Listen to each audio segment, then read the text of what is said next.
Liam Hart, a battle-scarred veteran still haunted by PTSD, was walking his loyal German Shepherd Rex along the foggy back trails of Silver Creek when something unthinkable happened.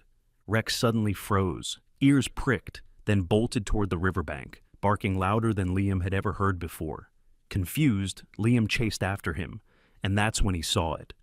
A soaking wet burlap sack caught on the roots by the creek's edge, rocking gently with the current. At first, Liam thought it was just trash, until the sack moved. Heart pounding, he knelt down, reached for it, and then, through the roar of the river, he heard it, the faintest broken whisper, "Mama." From that moment on, nothing in Liam's life, or this little girl's, would ever be the same. What happened next will break your heart and restore your faith in miracles. Before we begin, tell me where you're watching from. Drop your city or country in the comments, and let's see how far this story of hope and second chances can reach. The morning in Silver Creek was a hard and bitter cold, the kind of cold that bit at the lungs and turned every breath into a white veil against the gray sky. Liam Hart, now 45 years old, trudged along the winding path that hugged Miller's Creek with his German Shepherd Rex at his side. Liam was tall, his shoulders still carrying the square frame of a soldier, but his body was worn, his gait carrying the stiffness of too many nights without rest. His dark hair, streaked with strands of silver, was cut close but unkempt, and a trimmed beard covered a face lined with years of strain. His eyes, once sharp and focused, now held a faraway haze, as if the man looking out from behind them never truly stood in the present moment. Those who knew him in town described him as polite but distant, a man who would nod but rarely linger in conversation, and who avoided the warmth of company because warmth reminded him too much of what he had lost. Liam's past clung to him like the shadows at twilight. He had served nearly 2 decades in the army, including long tours in Afghanistan, where the sound of gunfire and the screams of comrades became as ordinary as the desert winds. It was there that he lost more than fellow soldiers. He lost the part of himself that once believed in peace. And when he returned home, he also lost the family that had promised to wait for him. His wife, weary of living with the fragments of a man plagued by nightmares and silent rages, had left, taking their daughter with her. Years had passed, but the ache remained. He lived now in a small wooden cabin on the edge of Silver Creek, alone except for Rex, the only soul who stayed when everyone else had walked away. Rex was 5 years old, a German shepherd bred for discipline but softened by devotion. His thick black and tan fur stood out starkly against the pale snow, his amber eyes bright and alert. Muscular and strong, Rex carried himself with the proud bearing of a working dog. Yet his loyalty to Liam was absolute. He had served once in training exercises for the military, but had never gone overseas. Instead, he became Liam's unofficial companion after the war, sensing every tremor of his master's broken spirit. When Liam jolted awake at night, drenched in sweat and gasping from dreams of fire and explosions, Rex would place his head gently against his chest until the rapid beating of his heart slowed. The dog was more than a pet. He was a tether, keeping Liam from drifting entirely into the abyss. The creek was sluggish that morning, its waters partly frozen along the edges, the current carrying patches of ice downstream. Liam carried a thick wool coat buttoned high at the neck, his gloved hands shoved deep into the pockets, his breath puffing in ragged bursts. He walked the path out of routine, because the rhythm of his boots crunching against frozen soil was the only music that kept him moving through days otherwise filled with silence. He walked to remind himself he was still alive, though sometimes he wondered why. Each step was a battle against the thoughts that whispered he had already lost the war.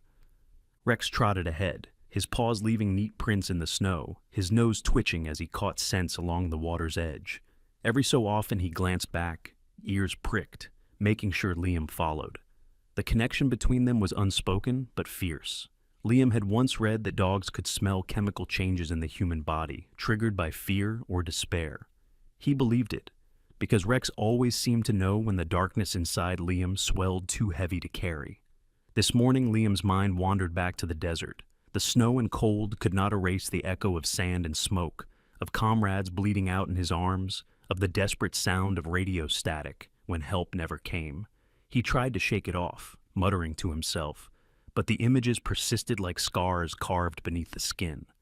He was so lost in his thoughts that at first he barely noticed Rex stiffen. The dog's ears shot up, tail rigid, and a low growl rumbled deep in his chest. Then Rex barked, a sharp and urgent sound that cut through the stillness of the morning. Liam blinked, startled, his hand tightening on the leash though Rex had already pulled forward. "What is it, boy?" he asked, his voice rough from disuse, his throat catching as if words were stones too heavy to speak. Rex barked again, more insistent, and lunged toward the bank of the creek. Liam followed, his boots sliding on the icy ground, his heart suddenly racing without knowing why. The creek gurgled faintly, water slapping against branches that jutted from the bank. At first, Liam saw nothing unusual, just the half-frozen stream, the dull shapes of logs and weeds caught along the edges. Then his eyes caught on it. A burlap sack, sodden and heavy, tangled among the roots of a willow tree, leaning low over the water. It rocked gently with the current, bumping against the roots, water dripping steadily from its edges. At a glance, it could have been nothing more than discarded feed, the kind farmers sometimes tossed aside without care. But something about it made Liam pause. The sack shifted, not from the water's flow, but from within. A faint movement, almost imperceptible, sent ripples across the surface. Rex barked furiously now, pawing at the ground, his body taut with urgency. Liam's breath hitched, and a cold that had nothing to do with winter seeped into his bones. He took a step closer, snow crunching beneath his boots, his eyes fixed on the bundle. His mind swirled with questions, dread rising like smoke in his chest. He thought of trash, of animals, of something trapped. But deep down, he knew. His gloved hand trembled as he reached toward the sack, the sound of the creek filling his ears, mingling with the thunder of his heartbeat. The weight of memory pressed on him. Soldiers trapped under rubble, comrades gasping for help, the helplessness of arriving too late. This time, he told himself, he would not be too late. The sack shifted again, and Liam froze, standing on the edge of a discovery that would change everything. The icy air clung to Liam's lungs as he crouched by the creek, his breath rising in uneven clouds, his gloved hands trembling above the soaked burlap sack. Rex stood close, body tense, ears pinned back, his low growl rumbling like distant thunder. Slowly Liam reached down, fingers tightening around the wet, coarse fabric, and dragged the heavy bundle onto the frozen bank. His boots slipped slightly on the damp ground, and his heart pounded in his chest like the echo of distant artillery. The sack was heavier than he expected. Water streamed from its seams, leaving dark stains across the frostbitten grass. With his breath caught in his throat, he tugged at the knotted rope sealing the opening. It resisted at first, soaked and stiff, but after a sharp pull, the knot loosened, and Liam carefully peeled the sack open. Inside was a small girl, no older than 3, curled tightly into herself, as though clinging to life by sheer instinct. Her messy blonde hair clung in damp strands to her pale, almost bluish skin, and her tiny lips were tinged purple from the cold. In one frail arm, she clutched a small threadbare rag doll against her chest, its fabric worn and faded, the single button eye hanging by a thread. Liam's breath hitched, his entire body froze, his mind caught between disbelief and terror. Rex sniffed at the edge of the sack, his nose twitching rapidly before letting out a soft, high-pitched whine, as though sensing the fragility of the little figure inside. Hey, it's okay," Liam murmured softly, his voice hoarse, unfamiliar even to himself. His fingers trembled as he reached in, gently sliding his hands under the girl's tiny body. She was ice cold, so light it felt as though he was lifting nothing but a wisp of breath. The girl stirred faintly, eyelids fluttering, and her dry, cracked lips parted to form the softest whisper, barely audible against the sound of the creek. "Mama!" The sound shattered him in ways he didn't expect. The echo of a memory stabbed through his chest. His own daughter's voice, years ago, when she had still called him Daddy before everything fell apart. He clenched his jaw, forcing the thought away. Now wasn't the time for ghosts. Pulling her close to his chest, Liam stripped off his heavy coat and wrapped it tightly around her tiny frame. "Hold on, little one," he whispered, pressing her against his body to share what warmth he could. Rex circled anxiously, barking once, sharply, then stood alert, watching the woods around them as though expecting danger. Liam held the girl tighter, adjusted the coat around her, and, with a grunt of effort, pushed himself up to his feet. Without a second thought, he started toward the path leading back to town, his boots crunching loudly against the frozen ground. The journey back felt longer than it was, every second stretching under the weight of the fragile life in his arms. Rex trotted alongside him, occasionally glancing up at the bundle, his soft whines breaking the silence. Liam's jaw was tight, his breath sharp, his mind racing through 1,000 thoughts and none at all. By the time the first outlines of Silver Creek came into view through the trees, his shoulders ached, his chest burned, but he didn't slow down. The town's small medical clinic sat at the edge of Main Street, a squat white building with a faded red cross painted above the door. Liam didn't often come here. The last time had been years ago when a cracked rib from a bar fight forced him inside. But today, the urgency burned away any hesitation. Bursting through the door, he startled the receptionist, a middle-aged woman with short gray hair and wire-framed glasses perched low on her nose. "I need the doctor," Liam barked, his voice deep and raw. "Now." Within seconds, Dr. Michael Stone appeared from an adjoining room, wiping his hands on a towel. Dr. Stone, in his early 50s, was a tall man with a sturdy frame, thinning brown hair, and lines etched deeply across his forehead, the kind that came from years of sleepless nights and hard decisions. He wore a pale blue button-down under his white coat, the cuffs slightly rolled up, and his sharp green eyes were quick to scan the situation. A man known for his calm authority, Dr. Stone had served in a field hospital during the early 2000s before returning home to Silver Creek. Those who knew him described him as compassionate but blunt, a man who didn't waste words when lives were on the line. "What happened?" Dr. Stone asked, his voice clipped, already gesturing toward the examination table. "Found her by Miller's Creek, in a sack," Liam said, his throat tightening around the words as he gently laid the bundled girl on the padded table. Dr. Stone leaned over the child, his movements precise and practiced. He checked her pulse, opened her mouth to examine her airway, and quickly placed a stethoscope to her chest. After a tense moment, he exhaled softly. "Weak pulse, shallow breathing, early hypothermia," he muttered under his breath, reaching for a warmed blanket from a nearby shelf. As he worked, the door creaked open, and a woman stepped inside, Grace Harper. Grace, 34 years old, was a school teacher at Silver Creek Elementary, slender with a quiet, graceful presence. Her chestnut brown hair was tied back in a simple braid, a few loose strands framing her pale, soft-featured face. Her hazel eyes, warm yet shadowed with unspoken grief, locked on the tiny figure lying on the table. Grace had lost her husband 5 years earlier in a mining accident that took half the lives of Silver Creek's workers in one tragic afternoon. Since then, she had withdrawn from much of the social chatter in town, finding solace in her classroom and her books. She was gentle, patient, and known among her students for her soft-spoken kindness, though behind closed doors, loneliness lingered like a quiet ghost. "What happened?" she asked softly, her voice cracking slightly as she moved closer to the table. "Found her in the creek," Liam replied, his voice quieter now, almost apologetic, as though he'd failed to protect the little girl sooner. Dr. Stone looked up, his expression tight but controlled. "We need to warm her up slowly. If she goes into shock, it'll get worse. Grace, can you help me?" Grace nodded immediately, setting her bag down and stepping beside him. She leaned over the child, her slim hands working carefully to adjust the warmed blanket, her voice soothing as she whispered reassurances the girl was too weak to hear. Rex sat just inside the doorway, watching intently, his ears twitching at every small sound, his large body unusually still, as though even he sensed how fragile this moment was. Minutes passed in heavy silence, broken only by the ticking of the wall clock and the shallow breaths of the child. Finally, Dr. Stone stepped back slightly and nodded. "She's stabilizing," he said, his voice softening. "We'll need to monitor her temperature and hydration levels for the next few hours." Grace glanced at Liam, her hazel eyes wide and uncertain.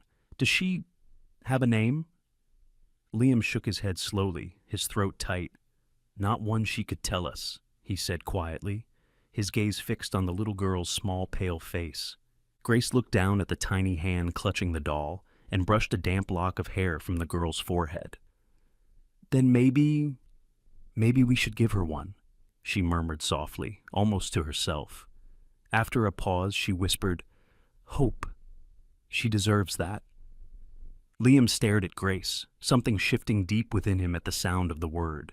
He repeated it under his breath, almost testing the shape of it in his mouth. Hope! For the first time in years, the name felt like something solid to hold on to, fragile but real. The snow in Silver Creek had stopped, but the cold lingered in the air, thick and heavy like unspoken secrets. Liam sat in the corner of the small clinic room, his elbows resting on his knees, his calloused hands clasped tightly together. The little girl, Hope, lay on the padded table, bundled in heated blankets, her breathing slow but steady now. Rex, the 5-year-old German shepherd, lay at Liam's feet, his ears twitching occasionally, amber eyes fixed on the door as though he sensed something approaching. Grace Harper sat beside the table, softly humming an old lullaby as she gently stroked Hope's damp blonde hair, her hazel eyes filled with quiet determination. The clinic door creaked open and Sheriff Paul Williams stepped inside. Williams, a man in his late 50s, carried the weight of the town's troubles on his broad, sturdy shoulders. His gray-streaked hair was cropped short beneath his worn Stetson hat, and deep lines carved into his sun-weathered skin told the story of decades spent enforcing laws in a place where everyone knew each other's business.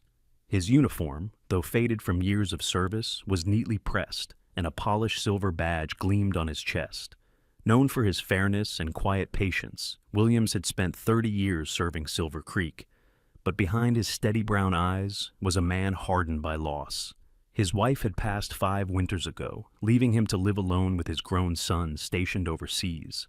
"Liam," Williams said gravely, his deep voice low and steady, "we need to talk." Liam straightened, his jaw tightening instinctively. Grace looked up from Hope, her brow furrowing with concern. "What is it, Sheriff?" she asked softly, her voice carrying the steadiness Liam lacked in that moment. Williams glanced at the small girl before closing the door behind him. He took off his hat and ran a hand over his thinning hair, exhaling heavily. "Word spreading in town," he began. "Someone's offering a reward, a big one, for information about a missing child." Liam's shoulders stiffened, his blue-gray eyes darkened beneath the weight of suspicion. "Missing child?" he repeated slowly, though his gut already told him where this was headed. Williams nodded, stepping closer. "I did some digging. There's no official report filed anywhere in the county or beyond. No Amber Alert. Whoever's looking for this little one is keeping it quiet, and that worries me more than if they had gone through proper channels." Grace's hand froze mid-motion on Hope's hair. "Why would they keep it quiet?" she asked, her voice faint. The sheriff hesitated, his gaze falling briefly before meeting Liam's again. "Because it involves people who don't want their names dragged into this.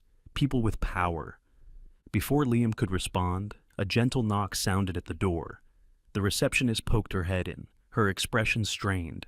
"Sheriff, there's a woman here asking for you," she said quietly.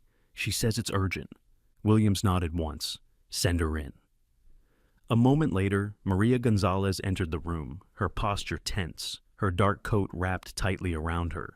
Maria was in her early 40s, a petite woman with olive-toned skin, neatly tied black hair, and sharp, anxious brown eyes that darted around the room as if fearing shadows that weren't there.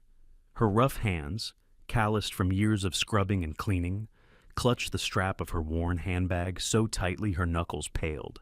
She had worked for the Thornton family for nearly 15 years, cleaning their sprawling estate on the outskirts of town, and her loyalty to them was widely known.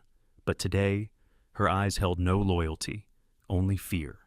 "Senor Williams," Maria began softly, her Spanish accent evident, though her English was steady. "I should not be here, but I cannot stay silent." She glanced toward Liam, then at Grace, and finally at Hope, her lips trembling. Williams crossed his arms, his voice gentle but firm. "Maria, take your time. What's this about?" She swallowed hard, her gaze flicking toward the window, as though afraid someone might be watching. "The baby," she whispered, her voice breaking on the word. "She is not missing."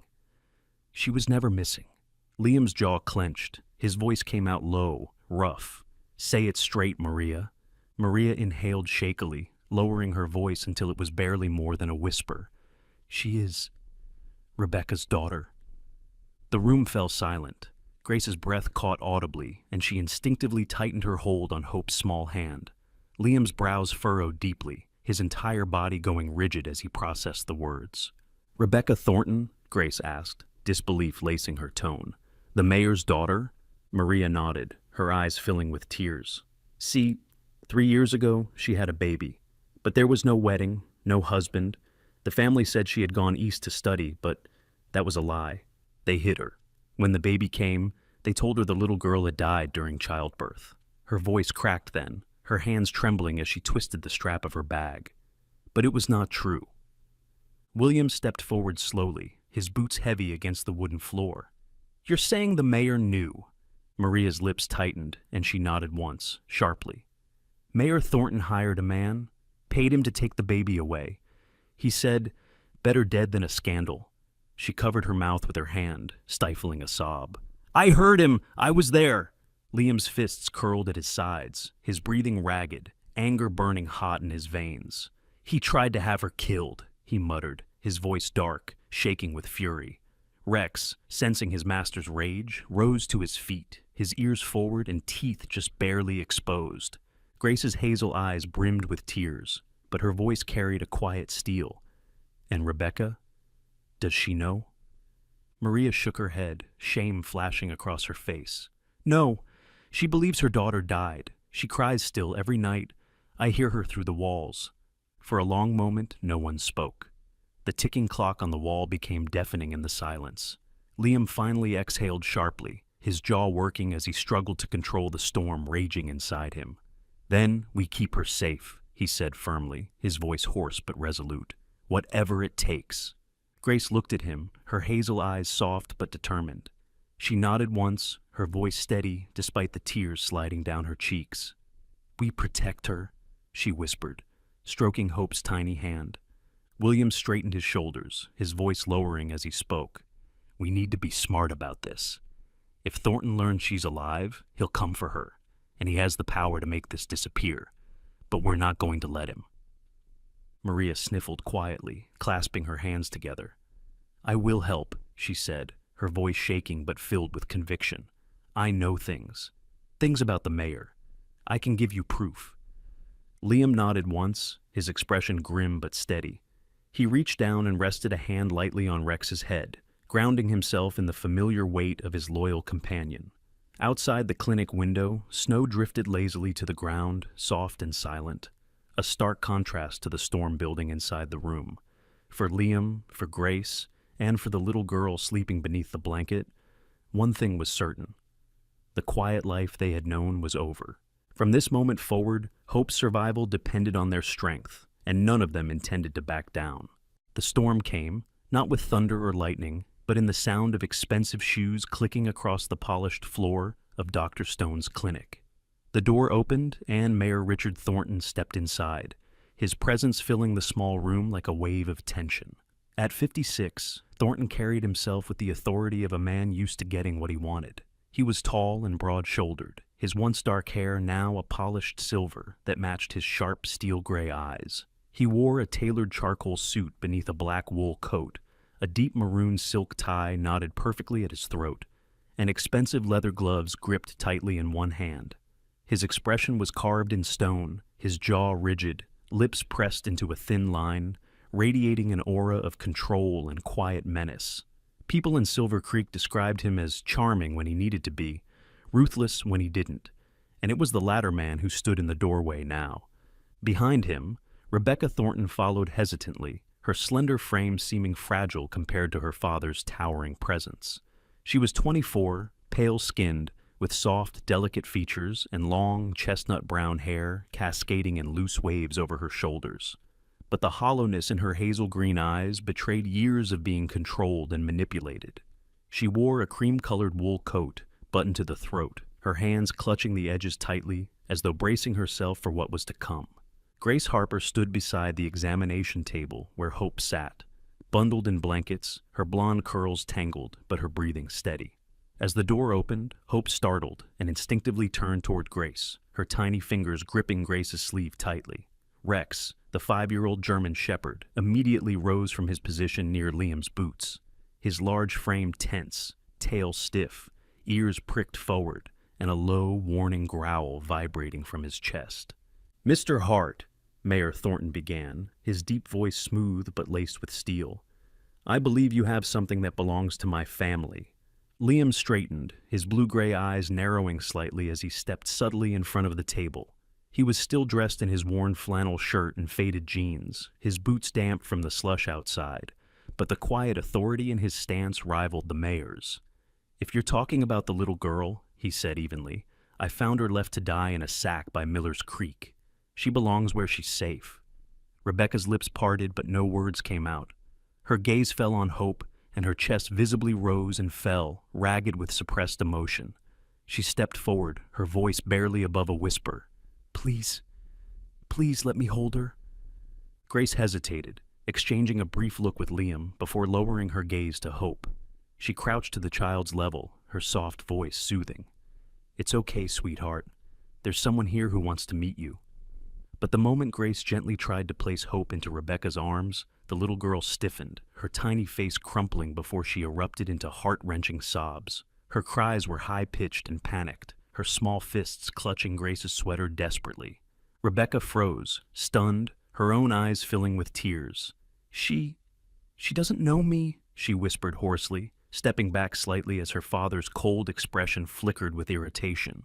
Mayor Thornton's jaw tightened. This is exactly why she needs to be with her rightful family, he said sharply, his voice cutting through the tension in the room.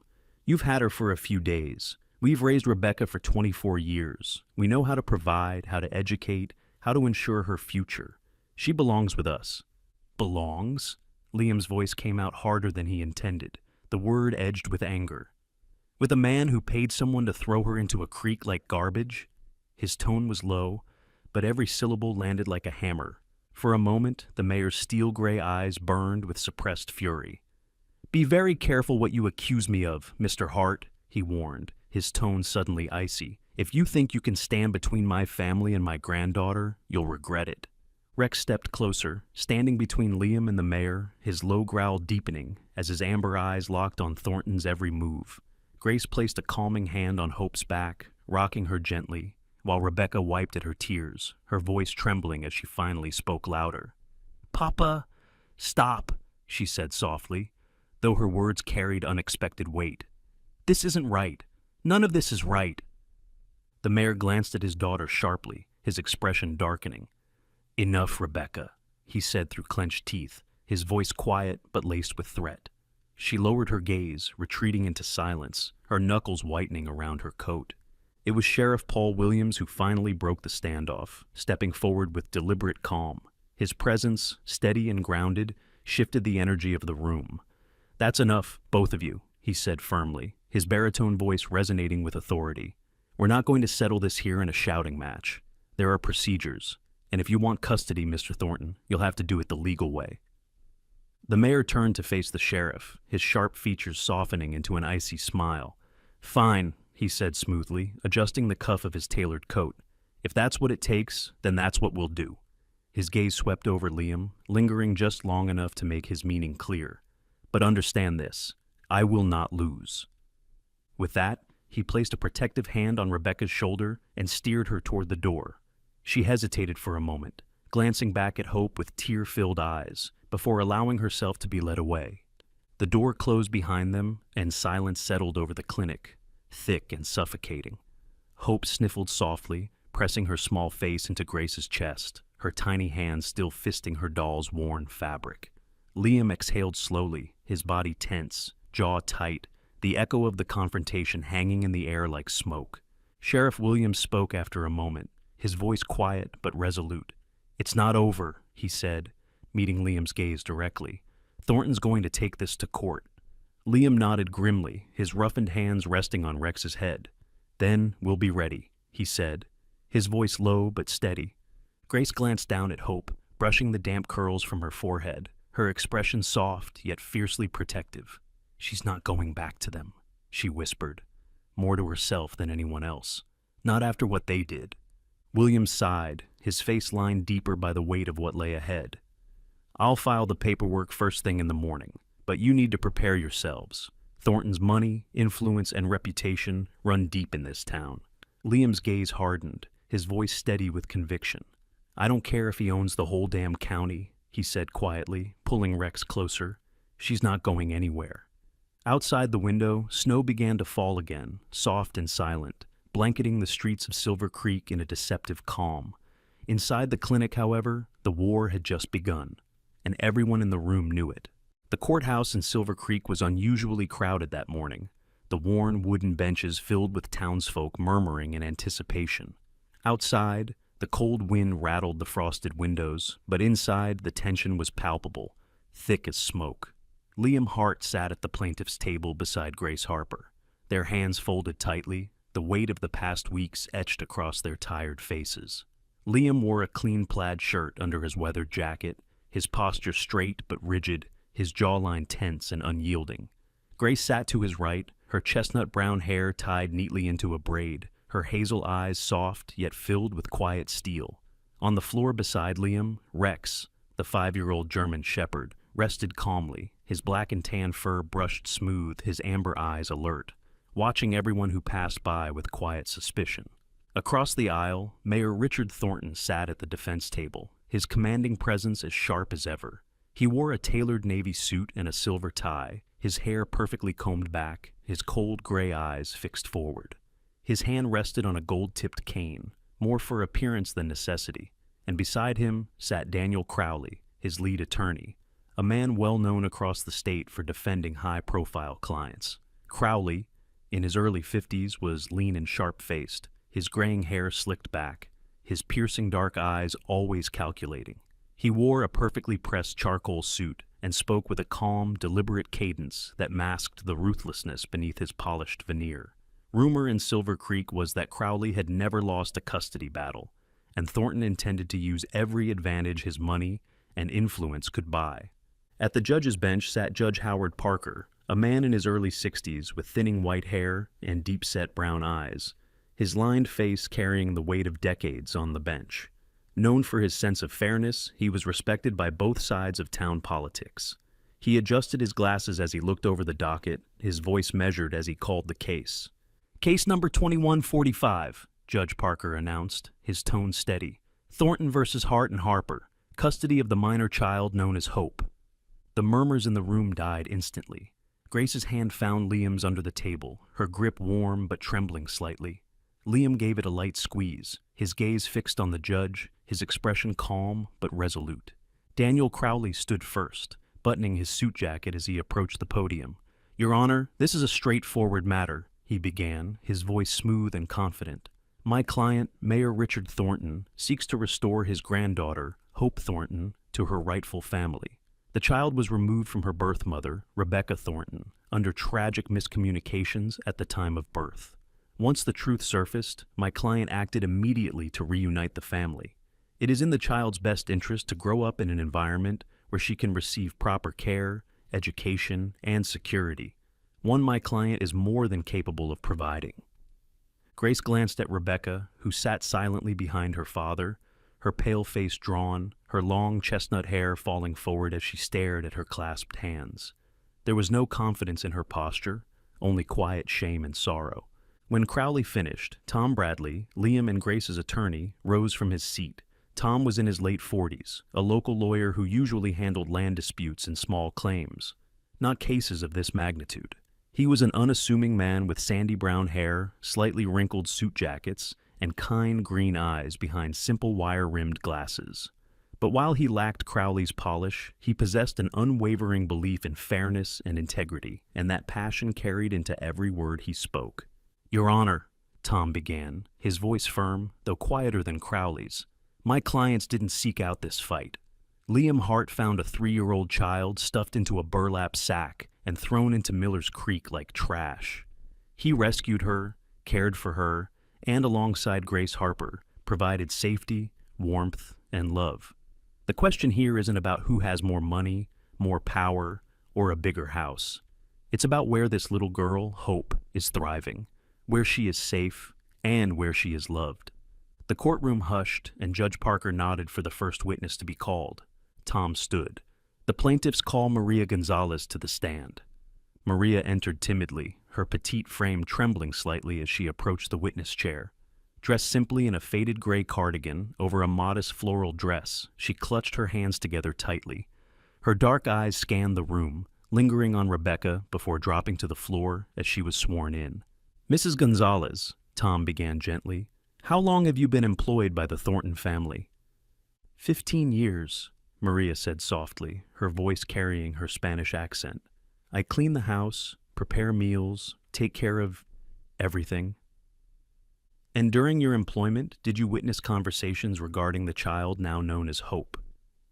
Maria hesitated, glancing nervously at Thornton, whose jaw clenched imperceptibly. After a long breath, she nodded. "Yes," she whispered. "I was there when the mayor told his assistant to take the baby away. He said no one could know Rebecca had a child. He said it would ruin everything." Her voice cracked slightly, tears glimmering in her eyes. "I heard him give money to a man to make her disappear." Crowley rose immediately. "Objection, hearsay." Judge Parker lifted a hand. "Overruled. Continue." Maria twisted her hands together. "I wanted to tell Rebecca, but they said the baby had died. She cried for weeks, Senor. She believed her daughter was gone." The courtroom fell into silence, heavy and thick, broken only when Tom softly thanked Maria and stepped back. Next, Rebecca was called to the stand. Her pale hands trembled as she swore in, her hazel green eyes glassy with unshed tears. Tom's voice remained gentle. "Rebecca, when you gave birth to Hope, what were you told?" Rebecca's lips quivered, and she glanced briefly at her father before lowering her gaze. They told me she died," she whispered. "I wasn't allowed to hold her, not even once. I screamed, begged, but Papa said she was gone. I thought," her voice broke as sobs racked her slight frame, "I thought she was dead." Tom paused to let her gather herself. "And now that you know the truth, what do you want for her?" Rebecca's hazel green eyes lifted toward the bench, then darted toward Grace and Liam. Her voice trembled but held clarity for the first time. "I want her safe. I want her happy. I never wanted this." When she stepped down, Grace's eyes glistened, but she kept her composure, gently stroking Hope's soft blonde curls where she sat quietly on the bench, clinging to her worn doll. Finally, Dr. Michael Stone was called. Tall, broad-shouldered, his white coat crisp against his dark slacks, he approached the stand with practiced confidence. Tom's voice was steady. "Doctor, can you speak to Hope's condition when Liam brought her in?" Dr. Stone nodded gravely. "She was hypothermic, malnourished, and severely dehydrated. If Liam hadn't found her when he did, she wouldn't have survived the hour. Since staying with Mr. Hart and Miss Harper, she's stabilized, gained weight, and is showing signs of emotional attachment and development appropriate for her age. From a medical perspective, removing her from the only consistent, safe environment she's had would be traumatic." Tom smiled faintly, thanking the doctor, and returned to his table. Crowley rose quickly for cross-examination, but before he could speak, a soft, fragile sound broke the silence. Hope's tiny voice. She tugged at Liam's sleeve, holding up her doll with one hand, and whispered, "Papa." The word carried across the hushed courtroom like a bell tolling in the cold. Then she reached toward Grace with her other hand and murmured, "Mama." A hush fell over the room. Rebecca covered her mouth, tears sliding down her cheeks, while even Judge Parker sat still for a long moment, his expression unreadable. In that instant, there were no more arguments, no clever words, no strategies, only truth, raw and undeniable. The judge finally leaned forward, folding his hands slowly. "Court is adjourned for today," he said softly. "We reconvene tomorrow." The courtroom was silent except for the sound of snow tapping gently against the tall windows, as though the entire town of Silver Creek held its breath. Judge Howard Parker leaned forward, his deep-set brown eyes calm, but weighted with the gravity of his decision. He removed his glasses slowly, setting them on the bench before clasping his hands together. The tension between the two tables was palpable. On one side sat Liam Hart and Grace Harper, their fingers interlaced tightly, with little Hope nestled between them, clutching her worn doll and Rex's leash loosely in her tiny hand. On the other side, Mayor Richard Thornton sat rigid and stone-faced, his lead attorney Daniel Crowley whispering frantically at his ear, but the mayor's jaw was locked tight, his gray eyes fixed forward, unblinking. Behind him, Rebecca Thornton sat, shoulders hunched, hands clasped together in her lap, her long chestnut-brown hair falling in loose strands that framed her pale, trembling face. Judge Parker's voice finally cut through the silence, measured but unwavering. This court has considered every testimony, every piece of evidence, and above all else, the best interests of the child. He paused, his gaze sweeping across the packed gallery where townsfolk leaned forward on worn benches, their faces tense with anticipation. It is the judgment of this court that legal custody of the minor child, known as Hope, be granted to Mr. Liam Hart and Miss Grace Harper. Gasps rippled across the room, followed by hushed whispers. Grace brought a hand to her mouth as tears welled in her hazel eyes, her shoulders shaking with relief. Liam exhaled a deep, unsteady breath, his hands resting protectively on Hope's tiny frame. Rex, sensing the shift in emotion, nudged his nose against Hope's leg softly, his tail thumping once against the floor before returning to its poised, watchful stance. Judge Parker raised his hand for silence.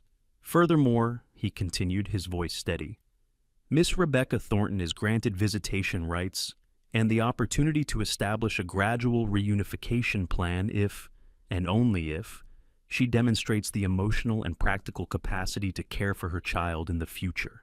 He turned his gaze toward Rebecca, his expression softening just slightly. You were deceived. This court acknowledges that, but rebuilding trust will take time and effort. Rebecca nodded shakily, tears slipping down her cheeks as she whispered, Thank you. Thank you, Your Honor, her voice breaking under the weight of both grief and hope. Finally, Judge Parker's expression hardened as his attention shifted to the mayor. As for Mayor Richard Thornton, he said, his tone deepening, this court is forwarding all testimony and evidence related to the circumstances surrounding the child's abandonment to the district attorney's office. There will be an investigation into allegations of conspiracy to commit harm against a minor. The reaction was immediate. Thornton's gray eyes widened for the briefest moment, though his composure returned as quickly as it faltered. Crowley leaned toward him, whispering furiously, but the mayor brushed him off, his face locked in a mask of cold disdain. The once untouchable man of Silver Creek had just been stripped of his control in front of his entire town. Judge Parker lifted his gavel, its polished wood glinting under the warm light streaming from the chandeliers above. This court is adjourned. The sharp crack of the gavel echoed across the chamber like a gunshot, marking the moment everything changed. For a heartbeat, the room was still, and then it erupted. Reporters scribbled frantically while townsfolk whispered among themselves. Grace bent down, pulling Hope into her arms, pressing her lips to the little girl's forehead as tears of joy rolled freely down her cheeks. Liam reached out, resting his hand gently on Grace's back, his other hand ruffling Hope's soft blonde curls as she giggled faintly, though her voice was still timid in the overwhelming room. Rex, finally relaxing, sat upright beside them, his ears perked proudly as though he somehow understood his role in all of this. Rebecca approached slowly, her pale hands twisting nervously in front of her. Her steps were hesitant, her hazel green eyes glossy with vulnerability as she stopped a few feet from Liam and Grace. I just wanted to say thank you, she whispered softly, her voice unsteady but genuine, for saving her, for loving her the way I couldn't. Grace reached out, touching Rebecca's arm lightly, her voice calm but warm. Hope has a home now, she said softly, but she'll know her mother's story. She deserves that. Rebecca nodded silently, her tears flowing freely now, before glancing down at Hope, who peeked out shyly from Grace's shoulder. Hope hesitated for a moment, then whispered one word, soft but certain. Mama. Though directed at Grace, Rebecca smiled faintly through her tears, knowing it would take time, maybe years, but one day perhaps, Hope would call her the same. Outside the courthouse, a small crowd gathered, waiting for the outcome. When Liam, Grace, Hope, and Rex stepped out into the cold winter sunlight, the crowd erupted into applause, the sound ringing against the brick walls of Silver Creek's historic square. People approached, some shaking Liam's hand, others crouching to pat Rex's sturdy shoulders. Word of his barking at the creek, leading Liam to the sack that saved Hope's life, had spread quickly. To the townsfolk, Rex wasn't just a dog anymore. He was a hero. That evening, back at Liam's cabin on the edge of the woods, the fire crackled softly in the hearth, filling the small home with warmth. Hope sat curled on the couch, wrapped in a soft blanket, her doll clutched close as Rex lay protectively at her feet. Grace moved quietly through the kitchen, brewing tea, while Liam sat nearby, watching the flames dance and flicker, his shoulders finally relaxing for the first time in years. There was no certainty about the future.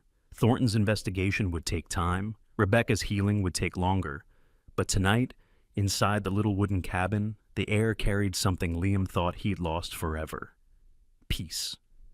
For the first time since Miller's Creek, they weren't fighting to survive. They were living, and that was enough. The gentle spring breeze carried the sound of church bells through the heart of Silver Creek, washing over the streets that had once been filled with tension and whispers.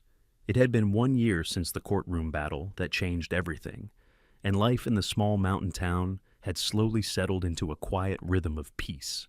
At the edge of town, Liam Hart stood in front of the modest white church, his hands clasped loosely as he watched Hope twirl on the stone path, her soft blonde curls bouncing with each clumsy spin.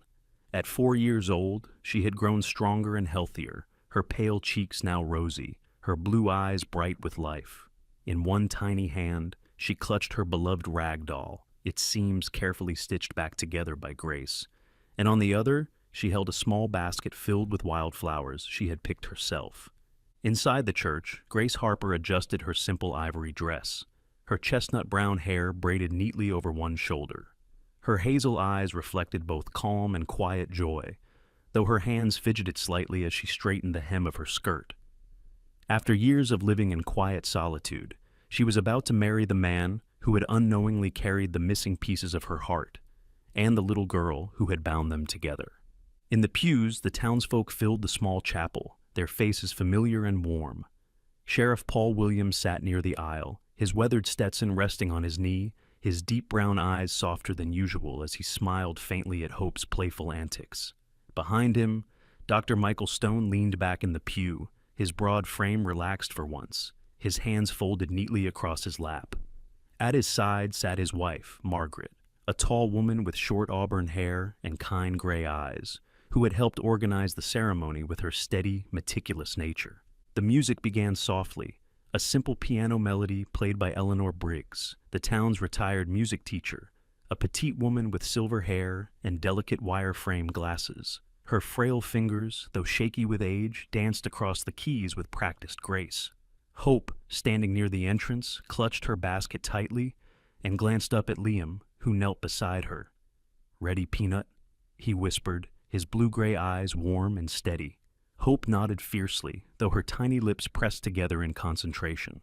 The doors opened, and the little girl began her careful walk down the aisle, tossing petals from her basket one by one. The congregation smiled, murmurs of soft laughter rising, when Rex, now 6 years old, padded proudly behind her. The German Shepherd's thick black and tan fur gleamed under the soft light streaming through the stained glass windows, and a bright red bow was tied loosely around his neck.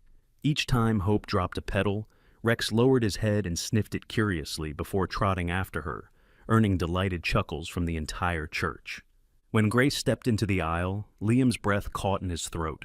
For years, his world had been haunted by shadows. The loss of his comrades, the collapse of his marriage, the grief of a daughter he thought he'd lost. But in that moment, standing at the altar watching Grace walk toward him, his heart was unburdened. Her soft smile reached him like sunlight piercing through dark clouds, and for the first time in what felt like forever, Liam let himself believe in something better than survival.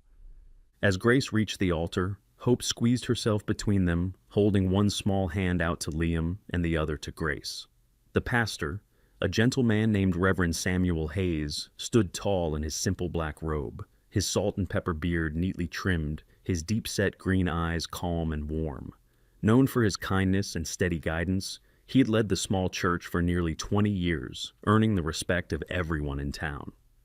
"Today," Reverend Hayes began, his voice resonant and steady, "we celebrate not just the joining of Liam and Grace, but the story that brought us all here, a story of resilience, of forgiveness, and of a love that chose family over fear. The vows were simple, quiet, and full of meaning. Liam's roughened hands trembled slightly as he slipped a modest silver ring onto Grace's finger, his blue-gray eyes softening as he whispered his promise. "You and Hope, you saved me." Grace's lips quivered as she replied, "No, Liam, we saved each other." When Reverend Hayes finally declared them husband and wife, the church erupted into applause. Hope squealed with laughter, launching herself into Liam's arms, and Rex barked once, loud and triumphant, causing the congregation to burst into laughter. In that moment, under the soft glow of the stained glass, they weren't survivors anymore. They were a family. Later that afternoon, the townsfolk gathered outside in the small square for a celebration. Wooden tables lined with pies, warm bread, and steaming mugs of cider filled the open space. Children darted between the legs of adults, tossing petals left over from the ceremony, while the older folks leaned back in folding chairs, watching the festivities unfold. In a quieter corner near the fountain, Rebecca Thornton knelt on one knee, her cream-colored sundress catching the breeze as she reached out to Hope. A year had softened Rebecca's delicate features. Her pale cheeks were fuller now, and there was a light in her hazel-green eyes that hadn't been there before. She smiled gently as Hope ran into her arms, giggling. "Hi, Aunt Becca," the little girl chirped brightly, the nickname flowing naturally, born from months of careful introductions and trust rebuilt one visit at a time. Rebecca kissed the crown of Hope's head softly, her voice catching as she whispered, "Hi, baby girl." Her gaze lifted briefly to Liam and Grace across the square, offering them a small, grateful smile, one they both returned without hesitation. Not far from the joyful chaos, Sheriff Williams stood with two uniformed deputies, speaking in low, serious tones as reporters scribbled notes nearby. Earlier that week, Carl Jenkins, the man who had accepted money from Mayor Thornton to discard Hope in Miller's Creek, had been arrested after months of investigation. Jenkins, a burly man in his 40s with a weathered face, thick beard, and a history of petty crimes, had confessed everything during questioning. His testimony had been key in forcing Thornton's resignation as mayor, ending decades of political dominance. The once powerful Richard Thornton now faced formal charges of conspiracy and child endangerment. Stripped of his office and influence, he retreated into isolation, leaving Rebecca free to begin rebuilding her life without his shadow looming over her. As the sun dipped low, the celebration wound down. Back at the little cabin near the woods, the hearth glowed warmly, casting flickering light across the small living room. Hope sat cross-legged on the rug, arranging petals into uneven piles, while Rex lay curled beside her, his head resting on his paws, occasionally nudging a stray petal closer with his nose. Grace leaned against Liam on the couch, their shoulders touching, their silence soft and content. Liam glanced across the room at the little girl who had changed everything. He rose, crossing the floor, and knelt beside Hope, pulling her gently into his arms. She yawned sleepily, resting her head against his shoulder, her tiny fingers gripping the fabric of his shirt. He kissed her temple softly, his voice low and rough with emotion, as he whispered, "Home is where we found each other." The crackle of the fire filled the quiet space, and for the first time in a long, long while, Liam knew exactly where he belonged. Sometimes, God places the right people, and even the right dogs, in our path. Not by chance, but by grace. When Liam walked by Miller's Creek that freezing morning, he didn't know he was stepping into the greatest miracle of his life. Hope was not just a little girl found in a burlap sack. She was a reminder that God never abandons us, even when the world seems darkest. Through pain, loss, and battles we never asked for, there is always a thread of divine love guiding us home. Family isn't always bound by blood. It's bound by the love God plants in our hearts. And sometimes, what looks like tragedy is only the beginning of a story filled with healing, redemption, and second chances. If you believe God sends us miracles when we least expect them, say amen in the comments. Share this story with someone who needs hope today, and let them know that faith can change everything. Don't forget to like, subscribe, and turn on notifications so you never miss another story of courage, love, and God's grace. May God bless you and your family, and may His light guide you, just as He guided Liam, Grace, Rex, and little Hope to one another. Together, let's spread faith, kindness, and miracles to the world.